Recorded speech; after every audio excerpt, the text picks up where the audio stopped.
For me, it's about the law and people. How am I supposed to quantify the value of these things when I don't have evidence? I'm sorry. And how people can resolve their problems and just be better for it. Justice with passion. I always knew I was going to go into law because I tried to see everybody's point of view in an argument. You say one thing, she says another. So who am I to believe? Justice with truth. Either you make the decision or I make the decision.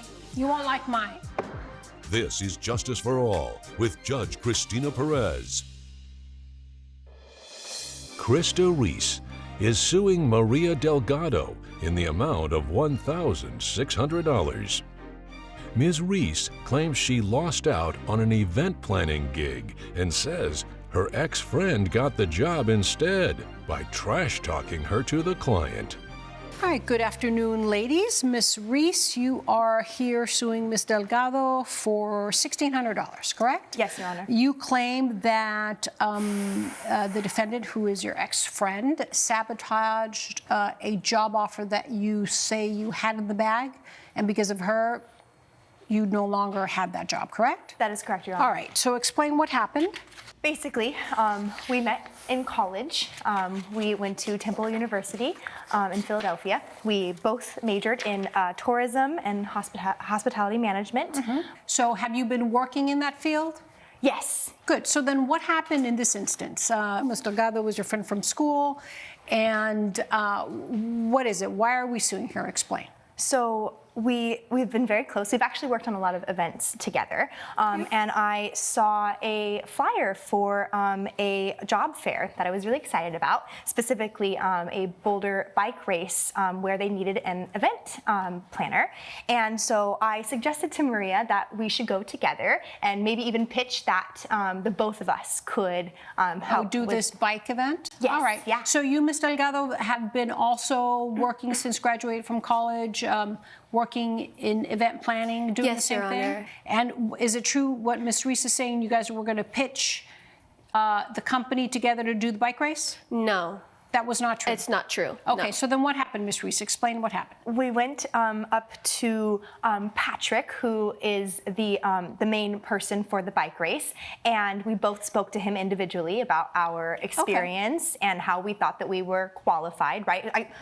I guess I'll speak more for myself, but I told him about my experience. I was very honest and told him that I did not have experience in a bike race specifically, but I had lots of really exciting ideas that I wanted to bring forward. And he seemed really, really on board and very excited about my ideas and wanted to set up an interview with me. Okay. And yeah. And then what happened? He interviewed you and? I met for an interview a few days later, and I thought it went amazing. He basically told me that the job was mine, that there was a couple other people that he wanted to see just to make sure, but if I didn't get the job, that something went wrong, basically. All right, so then it wasn't a guarantee that you're going to get the job, but he really liked you. He said he's still going to interview a few more people. Yes, but it did sound like the job was mine. Okay, but the job wasn't yours. I actually have an email from him. Okay, go ahead and give it to Cinder so I can review. Then, so then what happened after that? So you waited for him to call you back after he interviewed a few people, and what else happened? So I received this email. He basically stated that the job would have been mine, but he had heard from a previous coworker of mine that I had lied on my resume. And the only other person that I know who was applying for the job is Maria. Did you ask him, did you ask Mr. Murphy who had said that about you, or? I said, I respect your decision. I just wish that you had come to me before making that final decision. Which is a very professional way of saying it, exactly. Mr. Delgado, did you say something to this individual about Miss Reese, about your friend? Yes. You did? He had asked. So it went down like this. So what happened was he's asking me about my experience, if I ever had any collaborations, and I said, actually, yes, I do. I actually have collaborated with I say Miss Reese, okay. Miss Reese, yes, Miss Reese. And he's like, okay, so how that went? And I was just really truthful and honest. I told him that most of those, because I have a lot of 5Ks that I set up with her, that I worked with her, birthdays, sweet 16s together, but most of that was me leading it. And she was more of an assistant. No, we were co-lead on everything. No. So the way I got those gigs was that I went out of my way to go and promote our business and promote my business. You said our business and collaborating with her. So you basically said that she was your assistant? What did you say? So what I said was that I went out, found these people who I can go ahead and plan their event, bring my creative ideas and stuff, and Miss Reese, she was there helping, but she was very minimal. She was in and out. She has, I have a date to go to. You just said you collaborated. Because that was the beginning. We wanted to do that together. So you trash talked your friend? No, I did not trash talk. That's exactly what you did. I did not trash talk. So you trash talked your friend in front of a potential employer? I did not trash talk. Yes, you did, honey. Come on. That's why we're here in court. I was not born yesterday. Coming up on Justice for All. He asked, what have you done? Have you collaborated with anybody or worked with anybody? I said, yeah. That's it. That's all I had to say, yes. And later. I feel like he did it purposely because he's always thinking that I'm talking to somebody else, even though Are you a jealous person? I just don't know nobody that takes a call all the way. If it was work, why did you take the call right in front of me? If you'll be in the Los Angeles area and want to bring your case to court, call 1-888-552-6878. You're watching Justice for All with Judge Cristina Perez. We're back with the case of Krista Reese, who is suing Maria Delgado for defamation of character. Wow, so you trash talked about her. Wow. And did you get the job? I did get the job because I'm actually really qualified for it. I've done a bike race before. I've done plenty of sports. If you were so sure that you were so qualified for the job, why the need to say anything negative at all about another co-applicant? Why not just stand on your qualifications and your accomplishments? For me, I didn't really see it as trash talking. I just saw it as telling the truth. He asked, what have you done? Have you collaborated with anybody or worked with anybody? I said, yeah. That's it. That's all I had to say. Yes. Yeah.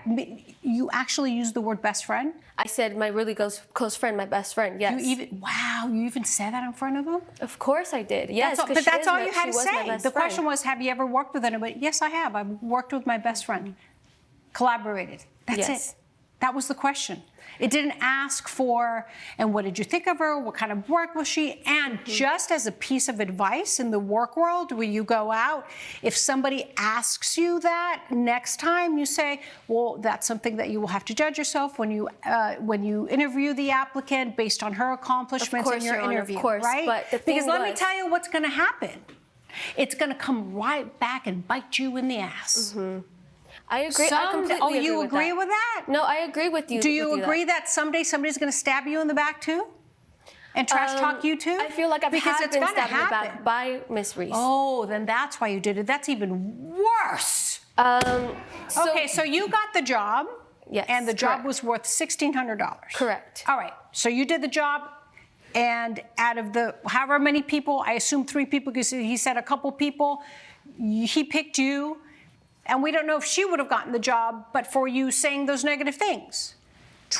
What you told me was trash talking. You on purpose and intentionally said extremely negative things because maybe you were deep down jealous that they were going to hire her. I'm not so jealous. She would not get the job. You positioned yourself in a way that was better than your friends instead of letting your accomplishment stand for yourself. Please do not interrupt me. Okay? I'm sorry. As I told you, I was not born yesterday. I knew exactly what you were doing. From the moment you opened your mouth, you admitted it. Thank God you admitted exactly what you were doing. You exactly said, yes, I lied. I said negative things about her. I did not lie, Your Honor. Yes, you did lie. You lied. You said negative things about her. That's why she didn't get the job. We have evidence she didn't get the job. Period. Nothing else. Because what you did was wrong. And someday, like I said before, it's going to come right back to you. And then you're going to wonder why women don't support you. Women don't support you in the workplace. Women don't support you in your profession. Why you don't have more female clients? Because a woman's going to... I'm not done talking. It's all about me right now. Every woman will look at you and see right through you. They're going to know exactly who you are from the moment you open your mouth. And the moment you opened your mouth, I knew exactly who you were.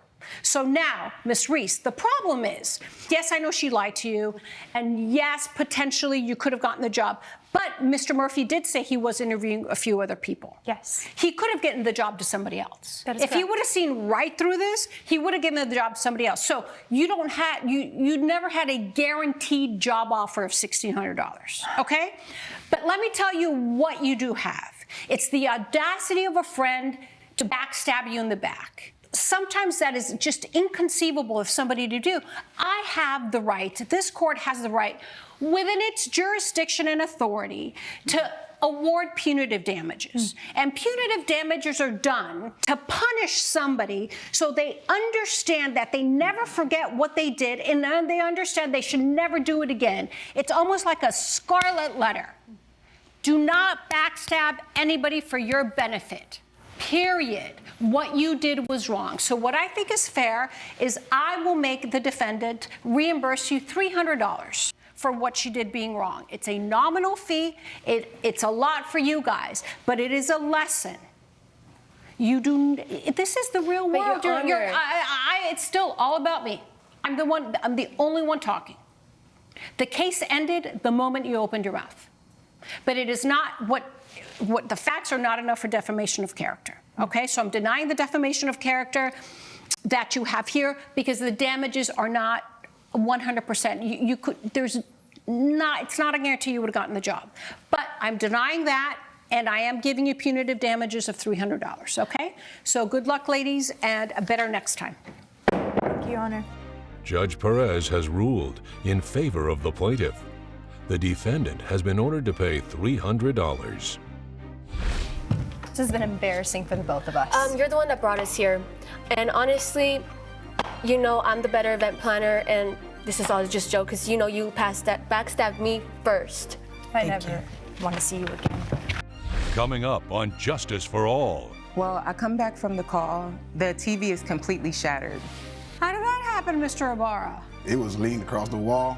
I went to the restroom, came back, saw it shattered. You're watching Justice for All with Judge Cristina Perez. Brandy Greene is suing Umar Abara in the amount of $850. Ms. Greene claims her brand new 60-inch TV tipped over and shattered and says since her ex didn't secure it properly before running to the bathroom, he should pay for a replacement. Ms. Greene, you are suing the defendant for $850 of value of a brand new big screen TV, correct? Correct. Tell me what happened. Well, I had bought a 60-inch TV and had it to the side, and me and my ex had been living together for quite some time. And so I had already bought a TV with my own money. He didn't contribute to it. And once I wanted to mount the TV on the wall, he was gonna help me. So I ended up getting an emergency phone call where I had to take the call in another room, and I left the TV with Mr. Umar. Okay. Well, I come back from the call, and the TV is completely shattered. How did that happen, Mr. Abara? Your Honor, it was leaned across the wall, or on the wall, and I went to the restroom, came back, saw it shattered, and, you know, here we are. Oh, you left the poor baby alone by itself. I mean, it's a TV, Your Honor. But Can take care of still, itself. did you lean it up properly up against the wall? Yes, I did. Did Your you Honor. think it was secure? Yes, I did. And then how long were you gone for your phone call? It was probably about 1 minute, a minute or two. So you couldn't hold it for 1 minute? Exactly. I had to go, Your Honor. So did you gotta go. hear, when you couldn't hold it, did you hear the crash of the TV? I didn't hear anything. When I came out from the restrooms, when I saw that it had cracked, basically it fell to the floor. So you're the last one to hold it up. He is. Coming up, You kicked him out? Yeah, I kicked him out because he And refused so it's to pay over? me. The It's relationship? over. Really? Definitely. You guys are so cute together. I feel like we just rushed into it too fast. you're watching Justice for All with Judge Cristina Perez. We're back with the case of Brandy Greene, who is suing Umar Abara for property damage. It's not good for you, Mr. Abara. I mean, Your Honor, I personally don't think I'm responsible for this simply Why? because, Since you were the one tasked on watching it and taking care of it. Your Honor, if she didn't leave to go pick up this so-called phone call that she had to leave to the next room for, which I don't. And I right don't- back at you. If you didn't have to leave and couldn't hold it in for like 30 seconds, the TV wouldn't have fallen. Exactly. You know, I mean, come on. I think he did it purposely. Why would he do it? He looks too cute and innocent to do it purposely. He's not that innocent. I feel He's like, not? No. I feel like he did it purposely because he's always thinking that I'm talking to somebody else, even though Are you a Your Honor, jealous person? I'm not jealous. She can do whatever she thinks she's going to be doing. To be honest, I just don't know nobody that takes a call all the way. If it was work, why was did you take work. the call right in front of me? Because my husband's nosy. Because then he'll ask me 1,000 questions. I'm like, none of your business. it's just a habit, and I just took the phone because I just didn't want to be talking around him. It was just I work, get it, whatever. You don't have to explain it to me. But so you kicked him out? yeah, I kicked him out because he And refused so it's to pay over? me. The It's relationship? over. Really? Definitely. But you guys are so cute together. I feel like we just rushed into it too fast, Yes, you and did. I didn't really respect him for not working. Do you work now?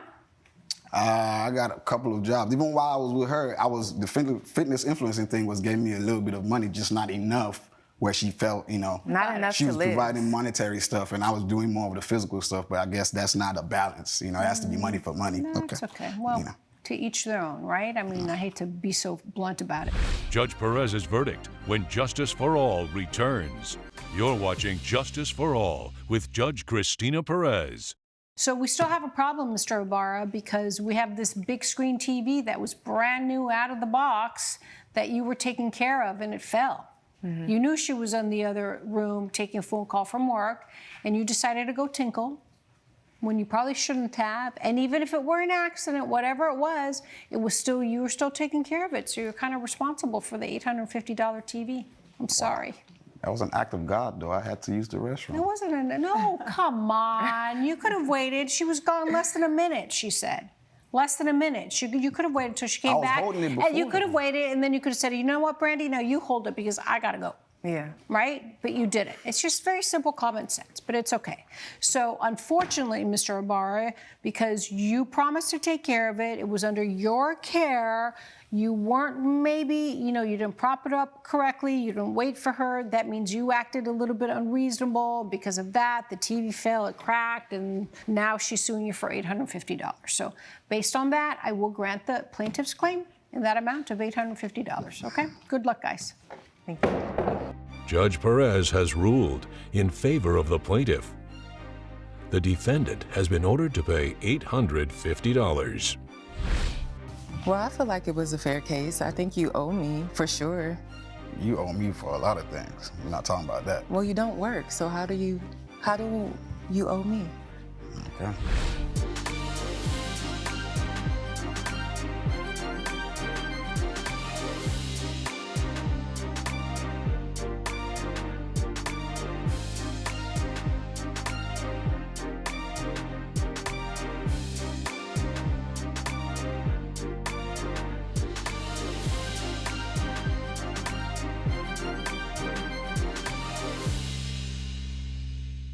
This has been a production of Allen Media Group.